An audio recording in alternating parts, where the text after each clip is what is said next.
Hey, it's me, Roosevelt, and this is gonna be a quick video on Simulanka stuff.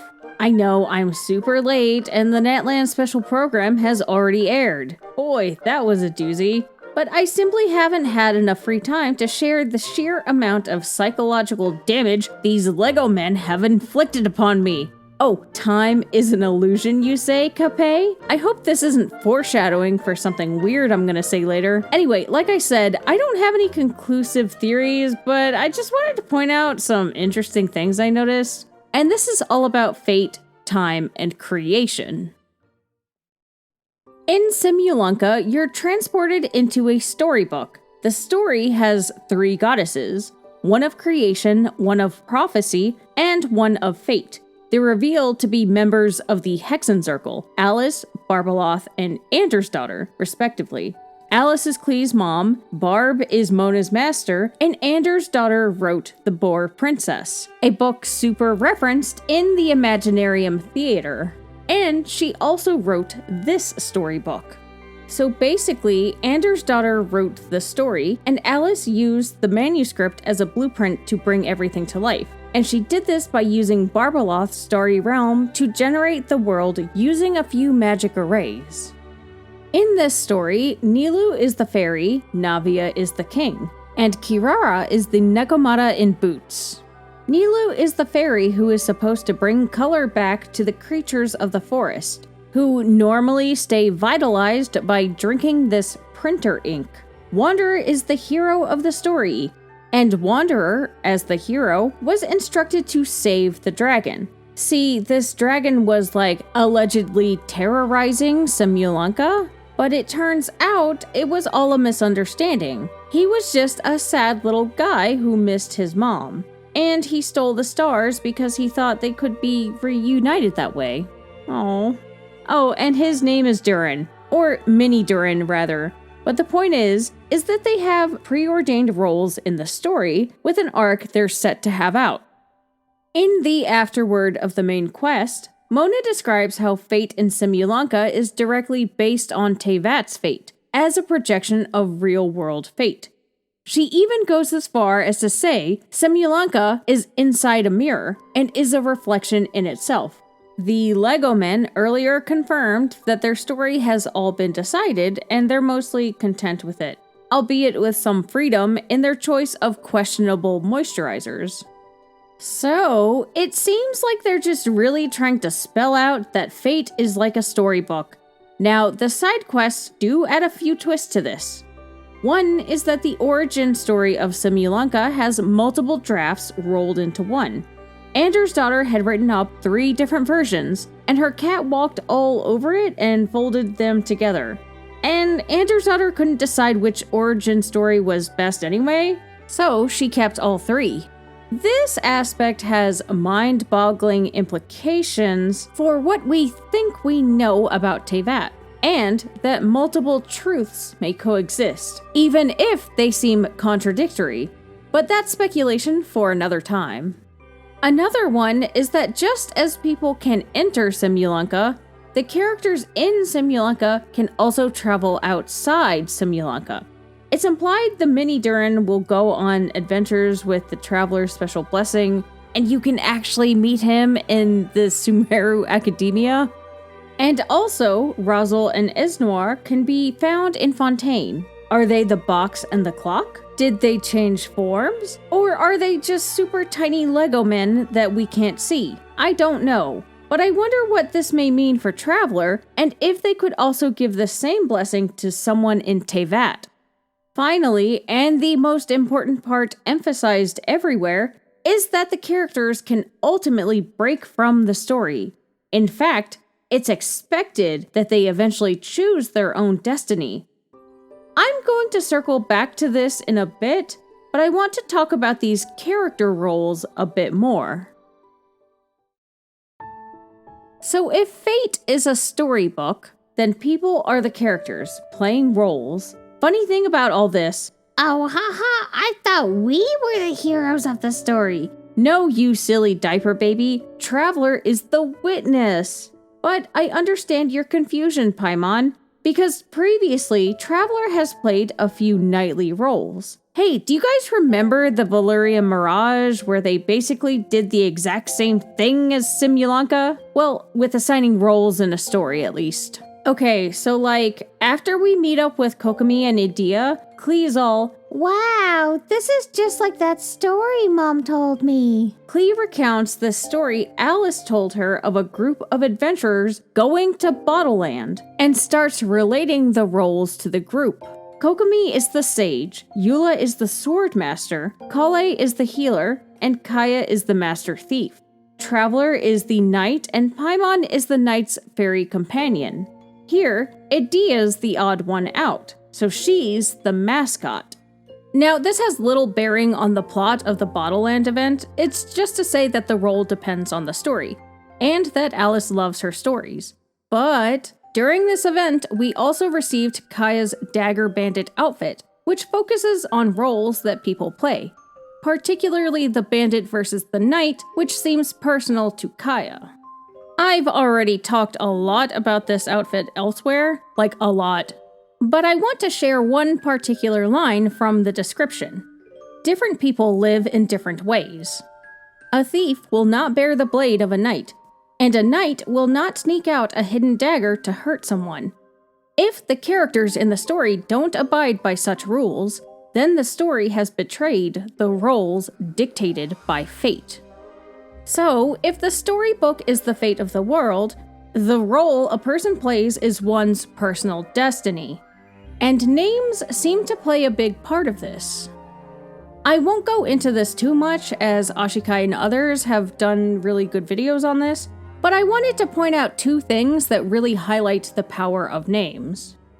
First, in Dirge of Bilqis, Lilupar tells Traveler her true name as a way to make a contract with them. Secondly, in Legend of the Shattered Halberd, the princess doesn't reveal her true name, because knowing a true name gives you power over them. This has been a point I've long been obsessed with, because this princess is Fischl, the Prinzessin der Vertelung of Mr. Nine's books, including Flowers for Princess Fischl. I've talked about the book character Fischl a lot, so I think this is really interesting to think about. That is, if Fischl is less of a character and more of a role that can be played. And no, I don't mean Amy literally role-playing her. But back to Simulanka, because there's yet another role that Traveler plays. It's the Marquis of Caraba's Italian Grill, accompanied by the Nekomata in boots. The Marquis is the one destined to pick up the clockwork key and help uncover some truths about the origin of Simulanka's tribes. Which leads us into what is probably one of my favorite world quests ever, and this is where we get into some messy questions about time and realness. As a recap, you meet 3 Lego men who represent the 3 tribes of Simulanka. They've been arguing for ages about the origin of the tribes and how they claim to have defeated an ancient dragon. Not Durin, but an even older one. You go through some puzzles to find out all 3 are true. Which, like I said, has interesting implications for what we may think we know about Teyvat. But there's a follow-up quest with a murder mystery centered on the unknown narrator, his identity, and true motivations. Basically, this entire quest was started and guided by the detective, who is one of the first creations of Simulanka, and he's self-aware that he's in a fairy tale. Importantly, there's a focus by the narrator detective on what is real and what is fiction. His entire motivation is an existential crisis about whether he's real or not. I mean, relatable though. So this murder mystery is a consequence of the detective's disappointment that Simulankans glibly accepted their origin with no further explanation. They're content to live with these 3 coexisting truths, but he wants them to ask more questions about the nature of their reality. You know, when I say it like that, this feels really familiar.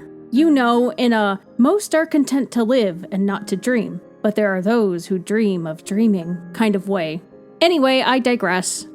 In my opinion, the most important part of the quest is not the tribes and their conflict, or even the 3 coexisting truths, but this issue of fantasy versus reality. The narrator detective plants that seed early in the quest. Could it be that the truth in a fictional world is equivalent to fiction in the real world? Now, consider Simulanka and Teyvat as parallels, with Simulanka as the fictional world and Teyvat as the real world. The Echo of Andersdotter later says that the world in fairy tales is just as real, precisely because at their core, there's an internal logic based on real-world truth. Because remember, Barbeloth used Teyvat's stars to create Simulanka's, and thus, Simulanka's fate is a reflection of Teyvat's. So then, what truth of the fictional world would be fiction in the real world? Well, I think this is getting at the fake sky. I mean, in Teyvat, the sky, the stars, they're all a hoax. It's fiction. The truth, then, is that people should be able to choose their own destiny. As it turns out, William Kaeya Shakespeare told us this last year in his Hangout with the same sort of storybook-esque analogy. I literally can't shut up about this shit. Inject it straight into my veins. Basically, in one of the paths, Kaeya acts in a play. During the play, Kaeya improvises and changes the script. It does not change the ending, but it does change its meaning. At the end, he compares fate to a script written by an inept god. He says, actors need to wake up and realize they don't have to follow the script. Everyone, you and I included, is both an actor and a member of the audience. If you don't like the script, just walk off the stage and join the audience. You always have a choice. So, it may be obvious the parallel between a play and a storybook. Fate is a script written by a god, or a goddess.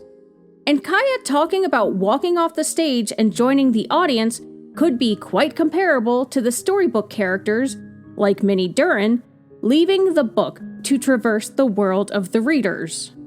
I would call Kaeya the king of foreshadowing, but the fact is, he simply isn't. Because at this point, he's just straight up leaking the story. But here's the main thing I'm getting at. Kaeya, through this improvisation and rewriting of the script, would rather choose his own destiny. However, this is the real world of Teyvat, where there's the heavenly principles, who either will not or cannot change fate. But, as I also said, in Simulanka, choosing destiny seems ultimately expected.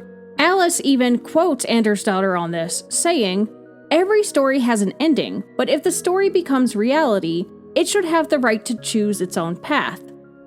This seems to be in stark contrast to the machinations of fate in Teyvat, because in Teyvat, defying fate is near impossible. Deceiving fate is a whole nother can of worms, though. This is all just to say that fate versus free will are either fiction or truth, depending on if it's the real or fictional world. And the story of Simulanka is trying to tell us which is which in Teyvat. Anyway, sorry if that was a little convoluted. I love how I told myself, I'm just gonna make a short video. In and out real quick. I'm gonna keep it real brief. I'm gonna be President of the United States. I'm gonna turn into the planet Mars. The Delulu-Veld is so real. But there's another aspect to Narration Footnotes that really piqued my curiosity. And that's the question of time.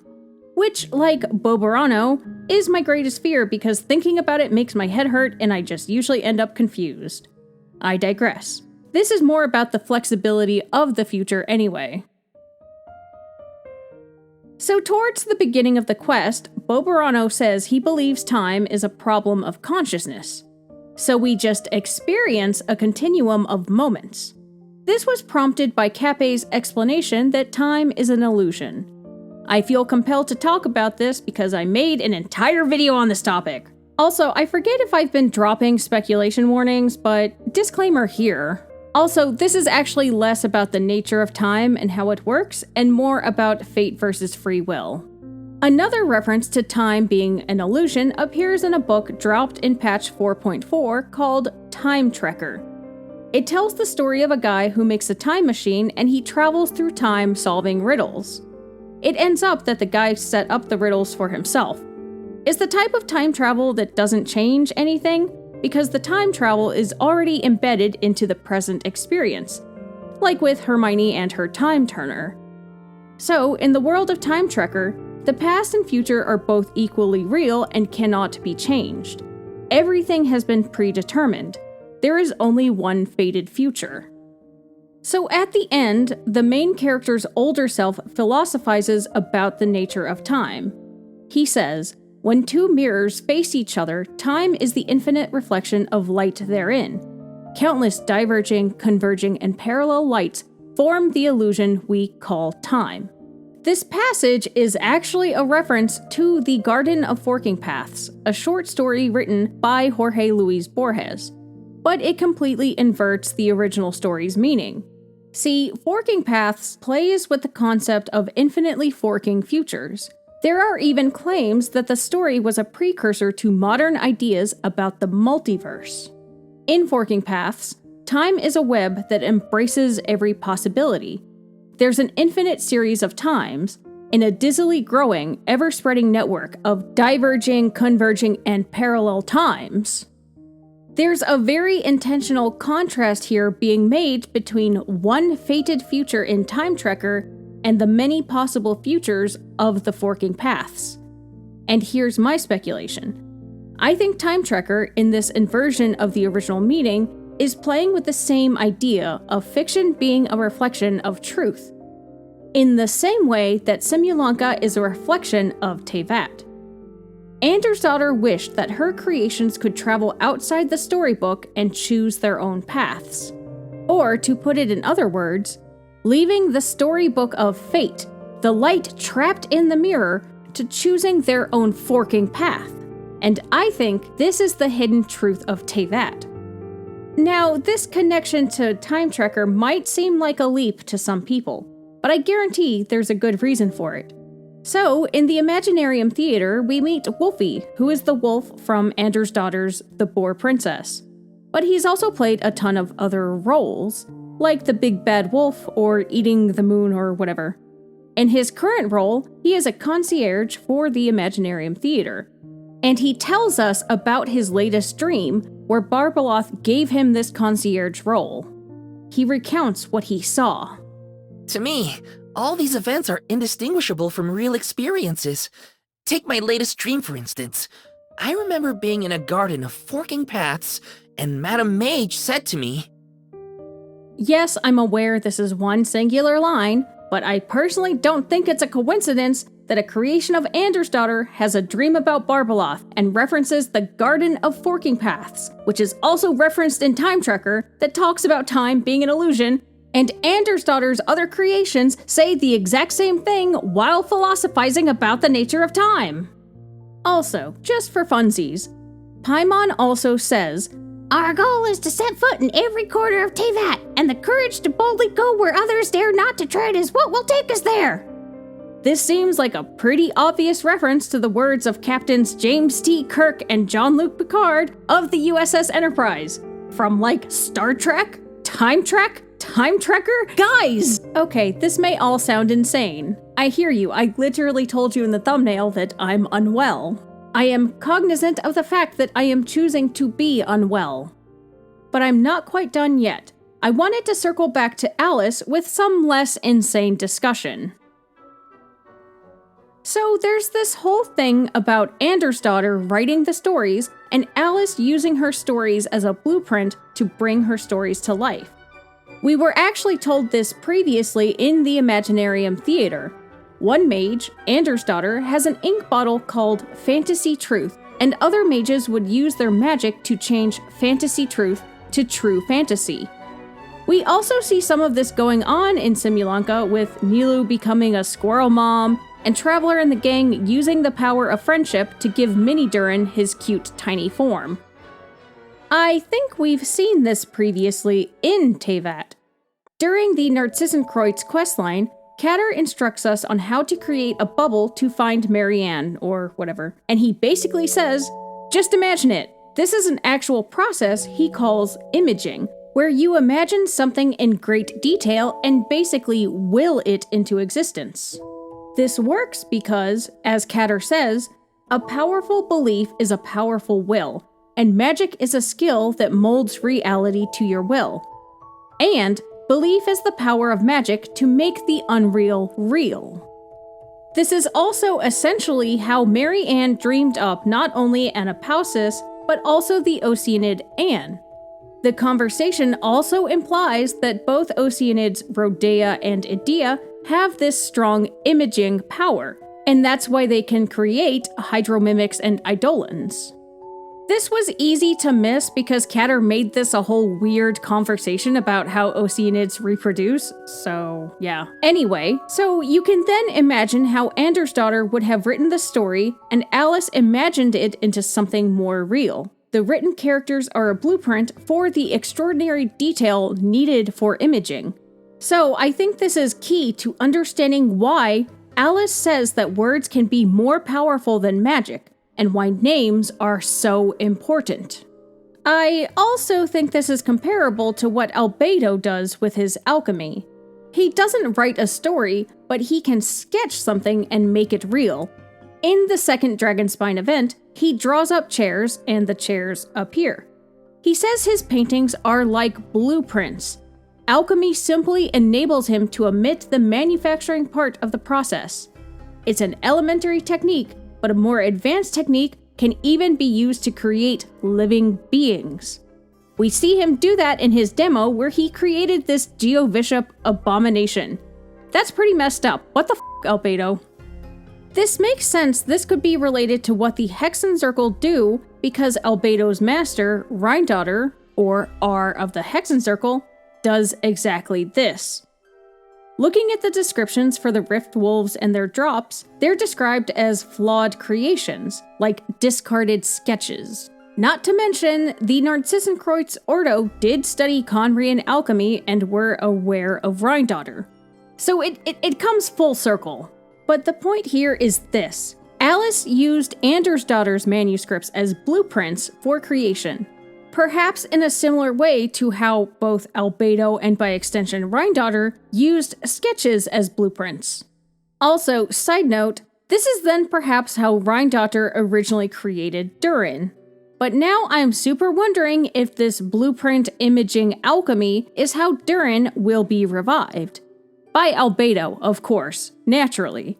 I mean, they've hinted at Albedo destroying Mondstadt, and I think a giant corrupt abyss dragon would be the way to go. I mean, if I were personally trying to destroy Mondstadt.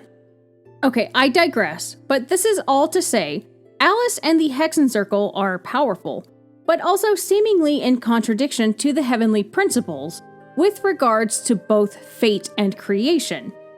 Alice and Andersdotter are in favor of people finding their own destinies, but to the heavenly principles, defying fate is arrogation and a sin. And similarly, Egeria sinned through her own act of creation. Yet now we are learning Creation Magic 101. Let me just end these thoughts with Albedo's out-of-pocket dialogue near the conclusion of the second Dragonspine event. As beings who set foot in this world, how arrogant are we in desiring to control our destiny and in desiring to create? Is creation an arrogant act, traveler? If not, why do we call the ones that created us and control us gods? Just some food for thought. Okay, that's all from me. I don't really have much else to say, and I'm tired. This was supposed to be a short video. Actually, one last thought. Like in Teyvat, the stars of Simulanka dictate fate, and there's also a musical quality to it. The city is a giant music box. The Remurians might have said that Barbeloth wrote a Musica Mundana. I won't elaborate on this point, but I've made a few videos already about the connection between fate, music, and fortuna. So check those out if you're interested. Anyway, that's actually all. Comment, like, subscribe, notification bell, check your smoke detectors. Okay, bye.